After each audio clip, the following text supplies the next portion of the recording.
Hello students, आज 12th class के quarterly exam में जो डूएस डायरेक्टेड पूछे गए थे उनको हम एक एक करके यहाँ पर देखते हैं।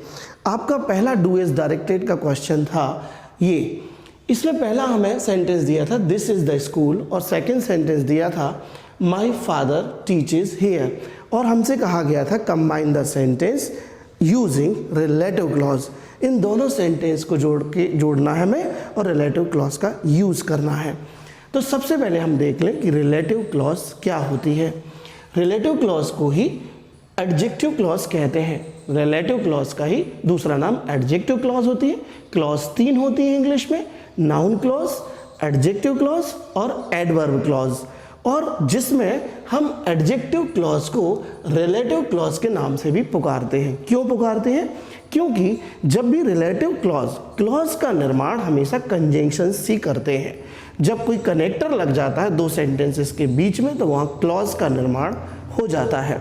अब ये कनेक्टर क्या होते हैं? अगर आपने कनेक्टर्स अच्छे से पढ़ लिए, आपने कंजंक्शंस अच्छे से पढ़ लिए तो आप आसानी से क्लॉज को हल कर सकते हैं, उन्हें पहचान सकते हैं। तो बात करते हैं रिलेटिव क्लॉज की। रिलेटिव क्लॉज में जब दो सेंटेंसेस जुड़ते हैं तो उनमें रिलेटिव प्रोनाउन कंजंक्शन के रूप में प्रयोग किए जाते हैं। रिलेटिव प्रोनाउन को हम देखें तो हु, विच, हुज, हुम और दैट, ये रिलेटिव प्रोनाउन होते हैं जो किसी रिलेटिव क्लॉज का निर्माण करते हैं। जहाँ हु का अर्थ होता है जो या जो की, जब हम रिलेटिव प्रोनाउन के रूप में हु का प्रयोग करेंगे तो उसका अर्थ होगा जो या जो की, और विच का भी वही होगा जो या जो की। ये सजीव के लिए आता है, ये निर्जीव के लिए आता है। और हुज है जिसका, हु मतलब जिसे, और दैट मतलब होता है जो या जो की, जो विच का ही एक साथी है। अगर विच का प्रयोग नहीं करना है आपको तो आप दैट का प्रयोग कर सकते हैं। साथ में आप देख रहे हैं वेयर और व्हेन। वेयर यानी जहां और व्हेन यानी जब। याद रखिए ये अगर इंटरोगेटिव रूप में यूज होते हैं वेयर और व्हेन तो हम इनको कहते हैं कहाँ और इसको कहते हैं कब। लेकिन जब यह कनेक्टर के रूप में यूज होते हैं तो हम इन्हें कहते हैं, ठीक है, वेयर यानी जहां और व्हेन यानी जब। अब हम लेकर के चलते हैं इन प्रोनाउन में इन कनेक्टर को कि यहाँ कौन सा कनेक्टर जो है वो इन दोनों वाक्यों को जोड़कर एक सूटेबल रिलेटिव क्लॉज बनाएगा। लिखा है दिस इज द स्कूल, जिसका हिंदी मतलब है कि यह स्कूल है, और दूसरा वाक्य लिखा है माय फादर टीचर्स हियर, इसका हिंदी तात्पर्य है मेरे पिताजी यहाँ पढ़ाते हैं। अब हमें यहाँ इनको जोड़ना है और रिलेटिव क्लॉज का निर्माण करना है। तो निश्चित रूप से हमारा कौन सा कनेक्टर काम करेगा? हम प्लेस की बात कर रहे हैं और प्लेस का जो कनेक्टर होता है उसको हम वेयर कहते हैं। तो अब हम इस सेंटेंस को कैसे कनेक्ट करेंगे? वेयर से। तो वेयर एक कनेक्टर के रूप में जब दोनों सेंटेंसेस के बीच में आएगा तो फिर हम वहाँ पर रिलेटिव क्लॉज का निर्माण करेंगे। देखिए जैसे हमने पहला सेंटेंस क्या था, हमने लिखा this is the school, this is the school, और अब हमने कनेक्टर का यूज कर लिया क्या? वेयर। ये हमने कनेक्टर लगा दिया वेयर, ठीक। और फिर दूसरे सेंटेंसेस को अब हमें यहाँ फिक्स करना है। दूसरा सेंटेंस है माय फादर टीचेस हियर, मेरे पिताजी यहाँ पढ़ाते हैं। अब चूंकि हम वेयर से ही स्थान का जिक्र कर रहे हैं तो अब हमें ये हेयर यहाँ लगाने की ज़रूरत नहीं पड़ेगी। दूसरे सेंटेंस को उठा करके हम लिख देंगे माय फादर और फिर लिख देंगे teaches here, my father teaches here. मैं वहाँ से नहीं लिख रहा हूँ ताकि आपको वीडियो प्रॉपर दिखे। तो अब हमारा पूरा रिलेटिव क्लॉज तैयार हो गया। रिलेटिव क्लॉज क्या है? ये कनेक्टर वेयर है और यहाँ से लेकर के ये जो है ये पूरा रिलेटिव क्लॉज है। तो दिस इज द स्कूल या वह स्कूल है, वेयर यानी जहाँ पर, माय फादर यानी मेरे पिताजी, टीचर्स यानी पढ़ाते हैं। अब देखिए अगर अपन कहते हैं यह स्कूल है जहाँ मेरे पिताजी पढ़ाते हैं यहाँ, तो ये एडवर्ब लगाने की अब कोई ज़रूरत आपको नहीं है। आप सिर्फ इतना ही लिखेंगे कि this is the school where my father teachers. इस वेयर ने ही एडवर्ब को अंदर अपने समाहित कर लिया है। तो अब ये सेंटेंस हो गया, यह वह स्कूल है जहाँ मेरे पिताजी पढ़ाते हैं, और ये पूरा हिस्सा जो है ये रिलेटिव क्लॉज है। रिलेटिव क्लॉज को एडजेक्टिव कहते हैं। क्यों कहते हैं जरा देखिए, यहाँ पर लिखा है दिस इज द स्कूल, और स्कूल एक क्या है? एक नाउन है, और नाउन के माध्यम से हम पूरा ये सेंटेंस को ये मॉडिफाई कर रहा है। ये मेन क्लॉज जो है वो नाउन, स्कूल जो नाउन है उसको बता रहा है कि मेरे यह वह स्कूल है जहाँ मेरे पिताजी पढ़ाते थे। तो कहाँ पढ़ाते थे, सॉरी, यह स्कूल की विशेषता बता रहा है कि जहाँ मेरे पिताजी पढ़ाते थे यह वह स्कूल है।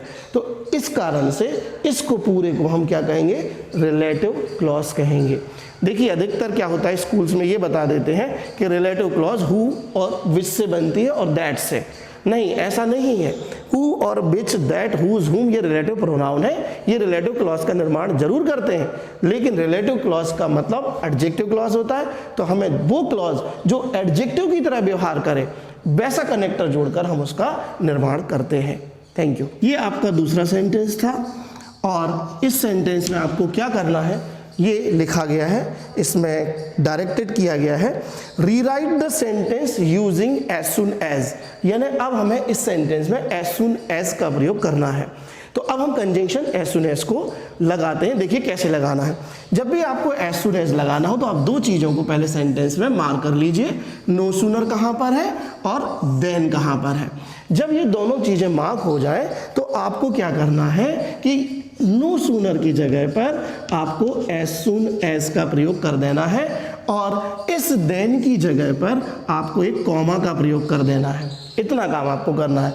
नो सूनर की जगह आप एज सुन एज लगा दीजिए, देन को कॉमा में चेंज कर दीजिए और कॉमा के बाद देन के बाद जो सेंटेंस दिया है उसे पूरा का पूरा लिख दीजिए। जो कहते हो मैं लिख देता हूँ, द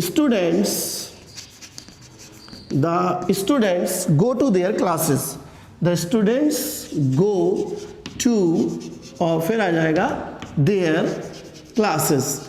अब इतना करने के बाद अब ये हिस्सा में कंप्लीट करना है। बस यहाँ आपको एक रूल याद रखना है बहुत अच्छे से।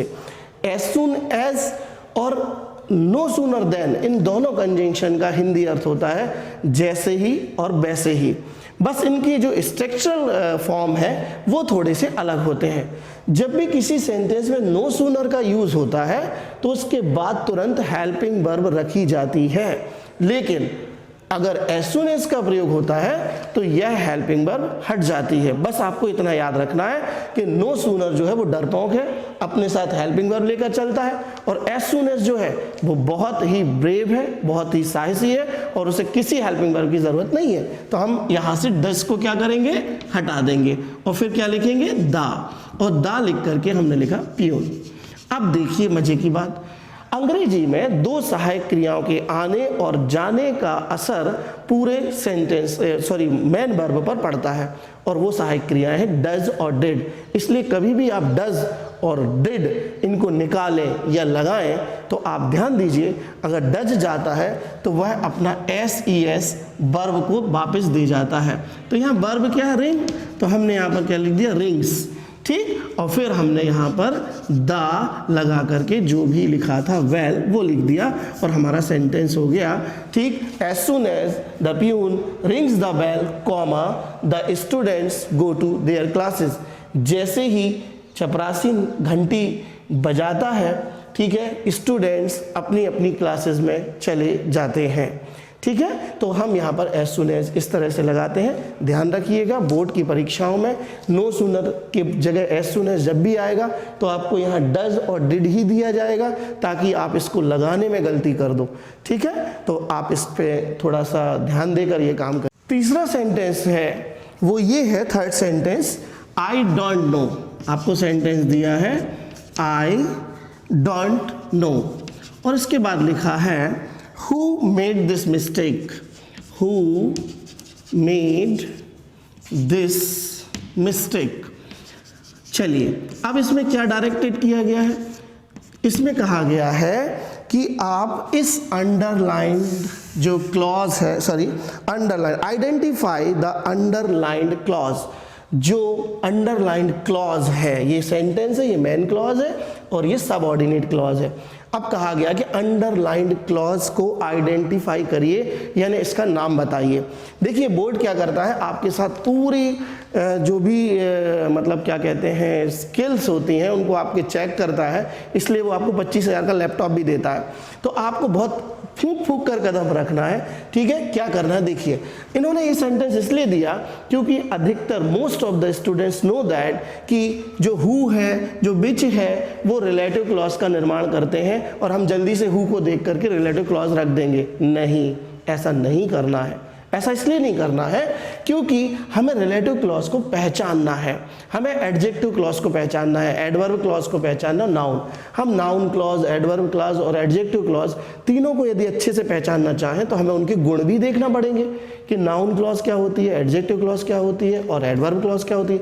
लिखा गया है आई डोंट नो, मैं नहीं जानता। अब मैं क्या नहीं जानता? हु मेड दिस मिस्टेक, ये गलती किसने की है। तो यहाँ हु का अर्थ जो कि नहीं, यहाँ हु का अर्थ है कि। मैं नहीं जानता कि यह गलती किसने, कि ये गलती किसने की है। ये पूरा नाउन का बिहेव कर रही है क्लॉज। तो हम इसको क्या लिख देंगे? इसको हम लिखेंगे ये एक नाउन क्लॉज है। मैं नहीं जानता कि, ठीक, यह गलती किसने की है। ठीक है, किसने मतलब नाउन, किस व्यक्ति ने। तो I don't know who made this mistake, ये एक नाउन क्लॉज है।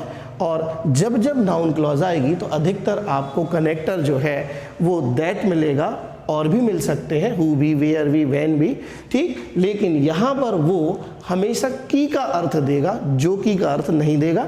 यदि हु अपना अर्थ जो की के रूप में लाए तो आप वहाँ रिलेटिव क्लॉज लिखिए, यदि हु अपना अर्थ की के अर्थ में लाए तो आप वहाँ नाउन क्लॉज लिखिए। एक उदाहरण और देख लीजिए, जैसे Manish is a teacher. Manish is a teacher, Manish एक शिक्षक है। Who teaches English, who teaches English. अब मैंने आपसे कहा कि बताइए इसमें हु टीचेस इंग्लिश कौन सी क्लॉज है। तो देखिए इसमें भी हु आ गया, इसमें भी हु आ गया, लेकिन दोनों हु जो है वो अलग अलग अर्थ दे रहे हैं। मनीष एक शिक्षक है जो कि इंग्लिश पढ़ाता है। यहाँ हु का अर्थ क्या हो रहा है? जो कि। और ये क्या है कि टीचर की विशेषता बतला रहा है। मनीष एक टीचर, और टीचर की विशेषता क्या है कि जो इंग्लिश पढ़ाता है। तो अब नाउन, और नाउन की विशेषता क्या होगी? एडजेक्टिव। तो एडजेक्टिव क्लॉज को ही क्या कहते हैं? Relative clause. तो हम इसको कौन सी क्लॉज कहेंगे? हम इसे कहेंगे रिलेटिव क्लॉज, और इसको कहेंगे नाउन क्लॉज। आप इसको बहुत अच्छे से करिएगा। No player in the team is so tall as Mohan. करना क्या है? Rewrite the sentence using superlative degree. अब हमें इस सेंटेंस को वापस लिखना है और अब हमें इसे सुपरलेटिव डिग्री में लिखना है। तो डिग्री के बारे में हम विस्तृत चर्चा बाद में करेंगे, फिलहाल इसको सुपरलेटिव डिग्री में कैसे चेंज करेंगे ध्यान दीजिए। जब भी आपको सेंटेंसेस में सो एज या एज ए शब्द का प्रयोग मिले तो आप समझ जाइए कि वह एक पॉजिटिव डिग्री का सेंटेंस है जो अर्थ देता है no player in the team is so tall as Mohan. यानी कोई भी प्लेयर इतना लंबा नहीं है जितना मोहन टीम में। तो टीम में कोई भी प्लेयर इतना लंबा नहीं है जितना मोहन। ये हमें बता रहा है क्या? मोहन की लंबाई की विशेषता, यानी मोहन एक नाउन है और मोहन की जो विशेषता है वो क्या है? टॉल है। तो ये एक पॉजिटिव फॉर्म है। पॉजिटिव डिग्री क्या होती है? जब हम किसी नाउन या प्रोनाउन की किसी क्वालिटी को बताते हैं।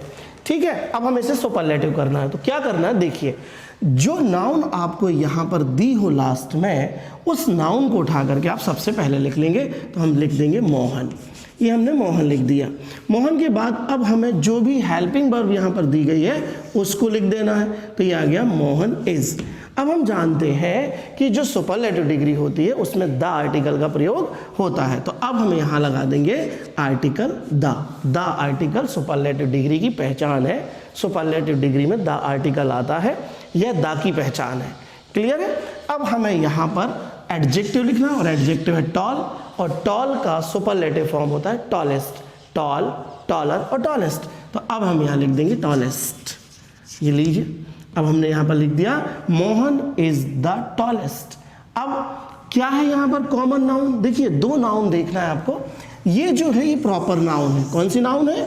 ये प्रॉपर नाउन है। और आपको एक मिलेगी कॉमन नाउन।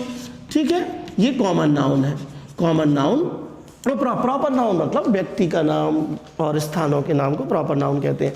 और कॉमन मतलब जो एक ग्रुप को बताती है, कॉमन होती है। तो 2 नाउन आपको मिलेंगी हमेशा।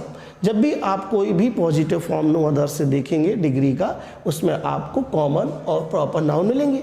तो आपको प्रॉपर नाउन को कहाँ लिख देना है? सबसे आगे, उसके बाद हेल्पिंग वर्ब, उसके बाद दा लगा देना है जब सुपरलेटिव बनाना हो, ठीक है। तो और उसके बाद हमें लगा देना है जो हमारा एडजेक्टिव उसका सुपरलेटिव फॉर्म, और सुपरलेटिव फॉर्म के बाद अब हमें कॉमन नाउन को यहाँ लिख देना है। कॉमन नाउन क्या है? प्लेयर। तो अब हमने ये प्लेयर लिख दिया। तो Mohan is the tallest player. अब बचा हुआ हमारा प्रीपोजिशनल से भाग ऑब्जेक्टिव क्या है? इन द टीम। तो हमने यहाँ लिख दिया इन द टीम, और हमारा सेंटेंस कन्वर्ट हो गया सुपरलेटिव फॉर्म में। ये सुपरलेटिव फॉर्म हो गया, Mohan is the tallest player in the team. यही तो कहना चाह रहे थे ये सेंटेंस से पॉजिटिव से, कि मोहन सबसे लंबा है खिलाड़ी कहाँ पर? टीम में। और इस तरह से हमने पॉजिटिव को सुपरलेटिव में बना दिया। एक उदाहरण और देख लीजिए जल्दी से। अगर मैं लिख दूं कि no other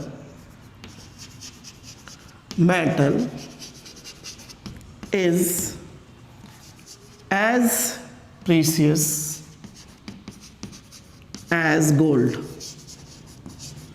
no other metal is as precious as gold. अब इसको सुपरलेटिव बदलना है, तो ये कॉमन नाउन, ये प्रॉपर नाउन है और ये कॉमन नाउन। तो हम प्रॉपर नाउन को आगे लिख देंगे गोल्ड, गोल्ड के बाद लगा देंगे वर्ब, वर्ब के बाद लगा देंगे द आर्टिकल। अब प्रीशियस, तो प्रीशियस का हमें सुपरलेटिव फॉर्म लिखना है, तो हमें लिखना है most precious is the most precious. यहाँ पर कॉमन नाउन क्या है? मेटल।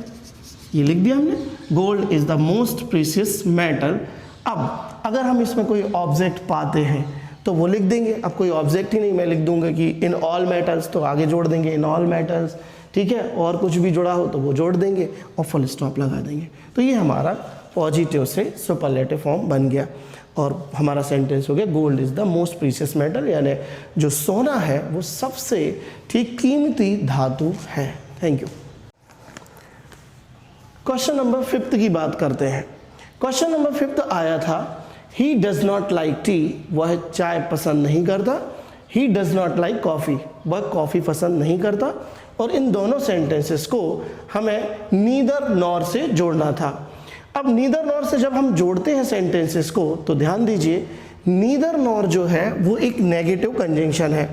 नीदर नॉर एक नेगेटिव कंजंक्शन है और जब यह जोड़ी जाती है तो उसमें हम पॉजिटिव वाक्यों का इस्तेमाल करते हैं इस कंजंक्शन के साथ। यानी एक पिंजरे में 2 शेर नहीं रह सकते। और बोर्ड ने देखिए आपको दोनों सेंटेंसेस नेगेटिव दिए हैं। कुछ लोग ये सोचते हैं कि छोटा सा है नीदर नॉर, आगे लगाओ नीदर, बीच में लगाओ नॉर और जुड़ जाता है। लेकिन ध्यान दीजिए नीदर नॉर को जब भी जोड़ें तो उनसे जुड़ने वाले सेंटेंसेस पॉजिटिव हों। तो पहला काम हमें यही करना है कि हमें जो सेंटेंसेस दिए गए हैं उनको पॉजिटिव फॉर्म में जानना है कि ये कैसे बनेंगे। तो पहले हम इनको पॉजिटिव फॉर्म में बनाते हैं। हमारा पहला सेंटेंस है he does not like T, तो हम यहाँ पर लिखेंगे ही और डज नॉट को निकालेंगे तो निश्चित रूप से लाइक्स हो जाएगा, क्योंकि डज नॉट जाएगा तो वो अपना एस मेन वर्ब को वापस दे जाएगा। हमारा सेंटेंस हो गया ही लाइक्स टी और दूसरा सेंटेंस हो गया ही लाइक्स कॉफ़ी। अब देखिए, अब हम इन सेंटेंसेस को दोनों को नीदर नॉर से जोड़ते हैं। जब भी नीदर नॉर कंजंक्शन, इसको नाइदर नॉर भी कहते हैं, एक्सेप्टेबल है इंडिया में नाइदर नॉर, लेकिन इसका सही प्रोनाउंसिएशन जो है वो है नीदर नॉर। तो अब सबसे पहले हम रख लेंगे नीदर, NEITHER, ये नीदर रख लिया। अब पहला सेंटेंस क्या था? ही लाइक्स टी, तो ये ही और फिर ये लाइक्स और ये टी, ठीक, ये पहला सेंटेंस जोड़ दिया। इसके बाद हमने किसको लगाया? नॉर को। ये हमारी कंजंक्शन है नॉर, और नॉर को हम यहाँ पर लगा देंगे, नीदर को सबसे आगे लगा देंगे और हमारा कंजंक्शन का सेटअप हो गया। अब हमें सेकंड सेंटेंसेस को यहाँ लिखना है। तो आप चाहें तो पूरा का पूरा सेंटेंसेस आप नॉर के बाद लिख सकते हैं। दूसरा ही लाइक्स कॉफ़ी, नहीं तो आपने गणित तो बहुत अच्छे से पढ़ी होगी जब आप छोटी क्लासेस में होंगे, 9th में 10th में, और अभी भी पढ़ रहे होंगे। तो आप देखिए हम जो समान संख्या होती थी काट देते थे, ही से ही कट गया, लाइक्स से लाइक कट गया, लाइक्स कट गया। अब लेकिन टी कॉफ़ी नहीं कट रहे, क्योंकि ये दोनों एक समान नहीं है, टी अलग होती है और कॉफ़ी अलग होती है। तो अब हम इसमें क्या बचा है? कॉफ़ी, तो यहाँ जोड़ देंगे कॉफ़ी। तो हमारा सेंटेंस बन गया अब neither he likes T nor coffee. ना तो वह चाय पसंद करता है और ना ही वो कॉफ़ी पसंद करता है। नीदर नॉर का हिंदी तात्पर्य होता है ना तो और ना ही। तो neither I go to Mumbai nor I go to Delhi, ना तो मैं मुंबई जाता हूँ ना मैं दिल्ली जाता हूँ। तो अब अगर आप नाइदर नॉर लगाना चाहें तो आप नाइदर आगे लगाइए, सॉरी नीदर आगे लगाइए और नॉर को बीच में लगा दीजिए और सेंटेंसेस को जोड़ दीजिए। ऐसे सेंटेंसेस जो एंड से, बट से, और से, फॉर से, नीदर नॉर से, ईदर और से जुड़ते हैं तो वो कंपाउंड सेंटेंस कहलाते हैं। ये आप ध्यान रखिए। कभी कभी परीक्षाओं में ये भी दे देते हैं कि मेक कंपाउंड सेंटेंस, तो फिर आपको इसको ईदर और से या नीदर और कुछ से भी जोड़ सकते हैं। लास्ट सेंटेंस पर बात कर लेते हैं। सेंटेंस नंबर 6 आपका डू एज डायरेक्टेड का है। If he does not have time he will not help you. यदि उसके पास समय नहीं होगा तो वह तुम्हारी मदद नहीं करेगा। तो इसके if he does not have time, यदि उसके पास समय नहीं होगा, he will not help you, वो आपकी मदद नहीं करेगा। चलिए अब हमें इसमें लगाना है अनलेस। हमें डायरेक्टेड किया गया है rewrite the sentence using unless. ध्यान दीजिए, अनलेस एक नेगेटिव कंजंक्शन है। अनलेस एक नेगेटिव कंजंक्शन है और जब भी यह वाक्य में जुड़ती है तो यह नेगेटिव का निर्माण करती है। ठीक अभी आपने देखा पहले, नीदर नॉर भी एक नेगेटिव कंजंक्शन है, अनलेस भी एक नेगेटिव कंजंक्शन है। और जब ये कंजंक्शन सेंटेंसेस में आ जाते हैं तो हमें ये ध्यान रखना है कि दो शेर एक पिंजरे में ना आए, मतलब एक सेंटेंस में दो प्रकार की नेगेटिविटी ना आए। और बोर्ड ने क्या किया है, बोर्ड ने आपको जो सेंटेंस दिया उसको नेगेटिव करके दिया है जिसमें आप गलती करो। तो सबसे पहले क्या करना है, सबसे पहले आप जहां पर इफ हो वहां अनलेस लगा लीजिए। ये आपने अनलेस लगा लिया। अनलेस के बाद आप लिखिए जो सब्जेक्ट दिया है। अब देखिए ये अनलेस आ गया तो डज नॉट को अब यहाँ से भागना पड़ेगा, और डज नॉट जब जाता है तो वो वापस क्रिया में अपना एस छोड़ जाता है। तो यहाँ पर ही के साथ क्या आएगा, हैज़। ठीक है, तो अब मैंने लिखा अनलेस ही हैज़ और क्या लिखा, टाइम। ठीक, और ये कॉमा लगाया और सेकेंड सेंटेंस ज्यों का त्यों हमें लिख देना है। ये देख लेना है कि वो प्रॉपर सेंस बना रहा है कि नहीं। He will not help you, he will not help you. तो अब क्या हो गया, अनलेस ही हैज़ टाइम, यदि उसके पास समय नहीं होगा। अब ये नहीं अनलेस के अंदर ही है, unless he is not time, अगर उसके पास समय नहीं होगा, he will not help you. He will not help you मतलब वो आपकी मदद नहीं करेगा। तो अनलेस से जुड़ने वाला जो अगला सेंटेंस होता है वो अधिकतर मोस्टली नेगेटिव होता है, लेकिन ऐसा नहीं सीखना है। हमें एक प्रॉपर सेंस जब बन जाए तभी उस सेंस को मानते हुए हमें यहाँ पर विल नॉट या नॉट नहीं भी आता है उसको देखना है।